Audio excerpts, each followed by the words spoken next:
A biblical perspective on life, culture, and current events. This is 2020 on Vision. This is Andrew McLennan. On Saturday morning, October 7th, 2023, the holiday of joy of the Torah, Simcha Greiniman was rejoicing with his child and grandson in the synagogue when an attack occurred in the Holy Land. Responding to the alarms, Simcha and his team of first responders rushed to the scene in hopes of providing assistance. Sadly, they were confronted with the heartbreaking task of collecting the bodies of children, babies, women, men, the elderly, all of whom had suffered various forms of abuse and murder. And it's our great privilege to have Simcha Greiniman join us from Israel today. Simcha, welcome. Hi. Thank you for having us on your show. Simcha, it's our pleasure. As I said, those of us in Australia, we've read about October 7th, we've seen reports on the media, but you were there. Can you try and explain to our listeners the feelings that you experienced, the emotions you experienced when you first responded to that call on October 7th? Well, as usual, a volunteer in Zaka International, so when you get a call, you know what you're going to be facing. A car accident or even a terror attack, but something small. You don't really plan on seeing hundreds of bodies.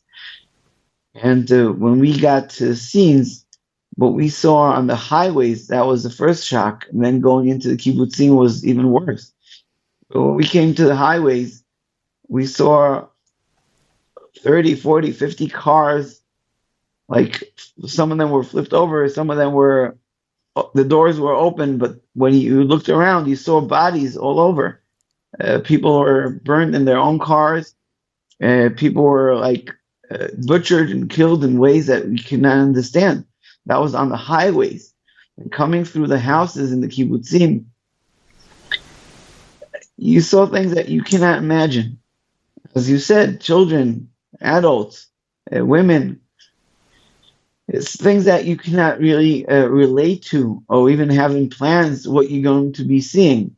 And how many years of, because you work with Zaka. Zaka has about 4,000 mainly volunteers. I think there's 12 people getting paid, the rest are volunteers. You've been responding to, natural disasters in places like Turkey and different acts of terror in Israel as well. For how many years experience have you got now? I'm 32 years of volunteer in Zaka. Zaka. And so on that day, you were confronted with scenes and images you didn't even imagine in your wildest nightmare. Now, let me explain to you. I have, Zaka has different divisions in the volunteer organization. We have drones, we have dogs, we have canine dogs, we have 4x4 wheelers. We have special Chesed Shelamed, it's called, the ones that we deal with bodies, and altogether we're 4,000 volunteers, as I said, and by being part of all these parts of the organization, coming to different scenes. And providing whatever is possible and doing whatever is possible is one thing. But when you're facing something that you never faced in your life, that's shocking, because so many years dealing and helping and trying to be there for others, when it happens in your backyard, that's even the hardest part. Yeah, and I'm guessing that even in your training, because I'm sure within your organization you train your volunteers, there wouldn't even have been a training contingency for what you faced on October 7th. For sure not. We train for earthquakes. We train for plane crashes. We train for disasters that are natural. As much as you can call it natural, but no one plans on a terror attack like that. This is something for more basically on daily basis. I would say like for military, they're facing a war, so they know what they're going to be facing. But over here, you're talking about civilians living in a peaceful life in the beautiful places in Gaza Strip, living over there in the kibbutzim, beautiful views, and all of a sudden this terror attack. This is something that unbelievable. And so for the next 2 weeks, your organisation, Zaka, your volunteers, had to collect the remains of 1,400 Israeli citizens. And as we've said, we're not talking about Israeli soldiers, we're talking about men, women, children, the elderly, the sick, and 1,500 terrorists who also were killed by your defence forces. You've collected all those bodies and you've shown them all respect and dignity and done your best to provide them with just that basic sense of respect. What impact has this had on your team of volunteers, do you think? It's not easy at all. A lot of our volunteers now, after almost 5 months already from the situation, are falling apart and not really capable to continue their life. Because when you're on the scene itself as a volunteer, you know that you're doing the best job in the world and you're doing it in respect of the honoring of the dead and doing this for everyone, not only yourself, but humanity. As we said, not only the Jews, also terrorists, not only Israeli civilians, we had Thai workers, we had guests from different countries around the world, French, England, any country, whoever was there and got killed in the rave party. So many people, but by understanding that you're doing something that for others, it doesn't make difference who you are, what your culture is, and what the understanding is. But when you're talking about a terror attack, this is something that you cannot imagine. As I said, we train for earthquakes, we train for big car accidents, or trucks, or buses, or even a plane that something happened. But for these things, no one was trained for this. No one's really willing or ready to face situations like in such horrors like what we saw. That was and just for our listeners, Simcha, as much as you can you describe some of the scenes that you had to witness on October 7th? It's hard to explain. It's hard to understand. But when you come over to a car, and you know that, okay, in the normal car you have 4 people, 5 people, even a 7-seater. You come over to a car, a 4-seater car, and you have there maybe 15 or 16 bodies because they crushed themselves into the cars to be able to try to drive away from the terror attack. And the terrorists just threw in grenades into those cars. Or we have bomb shelters, because when you have missile attacks, people run into the bomb shelters. And when you come to a bomb shelter, you see inside 30 or 40 bodies, that people that were crushed inside tried to escape, and they were killed by grenades, 7 or 8 grenades that were thrown in. What can you take out of there? Parts and parts of bodies, and it's things that you cannot imagine. It's something that you can't relate to.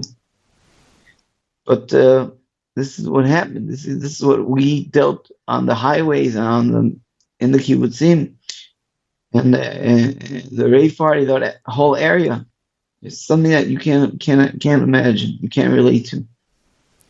And Zaka, your approach to any deceased person is to do your best to collect all the different parts of the body and, as I said, provide them with dignity and respect as a deceased person. And so I can imagine your team, because of the way some of these people died through bomb blasts and rocket-propelled grenades and the like, that there was just pieces of people everywhere to pick up. Yes. As I said, it took us 2.5 weeks to collect the bodies and the remains. in the kibbutzim. This is under attacks of terrorists. There was still terrorists running around, shooting. There were missiles all the time flying over. All this is under attacks. The first week for sure, until they had the ADF was able to kill all the terrorists. But after 2.5 weeks of collecting the bodies and the remains, we went through all the houses and all the cars of the people that were killed in them to collect every drop of blood, because the population wanted to come back to the houses and take out clothes and different things. But we couldn't let them come into the scenes and seeing all the blood and all the remains laying around in the houses. So under the attack itself, we collected the bodies and the big parts. But it took us 16 weeks to clean the scenes afterwards. 16 weeks. Talking about close to 4 months collecting, dealing with the situation. And this is something that's very hard to understand and very hard to describe. But, I can't imagine, Simcha. So your volunteers are literally just cleaning up blood and human remains and gore from walls and floors and just houses, and just trying to clean these places up so people can actually go back inside and try and live there again. I just can't even imagine what your team have been through. Yeah.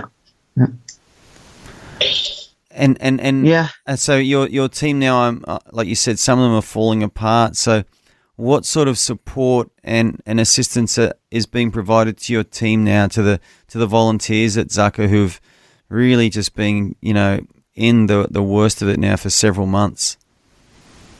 Well, basically, until now, we were able to get some support from the government with the healthcare and some group sessions. Well, we see that it's not enough for our volunteers. Group sessions are not enough. A lot of people are falling apart, not only the volunteers themselves, but their wives, their families, the children, the co-workers. I myself, my business was closed for almost 4 months. Carpenters are falling apart. It's telling me, listen, we don't have work. We need to have some income to be able to support our families. We understand that you're doing the best as you could, but we're falling apart also. So we're trying to provide everyone healthcare for sure, and private sessions, and support them with whatever we could, because we're coming towards the holidays and all that. People need their support to be able to continue their life and to come back to normal situations. So this is what we're now trying to help them out, all volunteers. Yeah, so the effects of this act of terror on October 7th, it's still being felt. It's like it's reverberating now through the families of your volunteers and through the many people that know your volunteers as well. It's just, like I said, I can't imagine it, Simcha, but I'm just so, I just appreciate you being so honest with us today and really just sharing your story, because I haven't heard this before. I've read about October 7th attacks. I've seen things online and on the news, but to hear this firsthand, it's very moving and it's very sad. As I said, there's a lot of things that you could see online, but we cannot. Zaka, the first thing that we as volunteers are very, very, very important for us is never take pictures on scenes, because if we take pictures, and today it's not like years back, it took time until people saw the pictures, the images, whatever happened. Over here, if you take a picture today, you press enter, and the whole world sees whatever you dealt with. That's not respectable at all. And if you want to respect someone, do not take any pictures and do not do anything that could harm them or their family afterwards. But what we saw on the scenes and what we understood after a few hours, and the Holocaust, it took 50 years to start denying. Over here, after a few hours, they were already denying what we were dealing with. So we took pictures. Special volunteers took pictures of every crime scene, and so the police has all the evidence, and whoever needs it has all the evidence to make sure that no one can come up stories and you're making up situations. So it's not easy at all to have those images in your eyes and your head, and reminding yourself every moment what you dealt with, or what you saw, or what you really are trying to help the country and the world to understand. This is not easy at all. I can't imagine, Simcha, but I just want to remind our listeners that you work for an organization called Zaka. That's Zaka. And I'm sure if people want to support Zaka, maybe financially or get in contact with Zaka, they can do that. And the website is zakaworld.org. That's Zaka world.org. But Simcha, I just want to thank you so much for being so vulnerable and honest with us today, and sharing something which is just so traumatic. Most people will never know what you've had to experience, but I want to thank you so much for joining us today. I appreciate everything, and thank you again for having us on the air in your country, and having the world listen to what we really are going through in Israel and around the world. The world, not only Israel, everyone needs to know what happened and what's going on. We appreciate it. Thank you very much. Thanks for taking time to listen to this audio on demand from Vision Christian Media. To find out more about us, go to vision.org.au.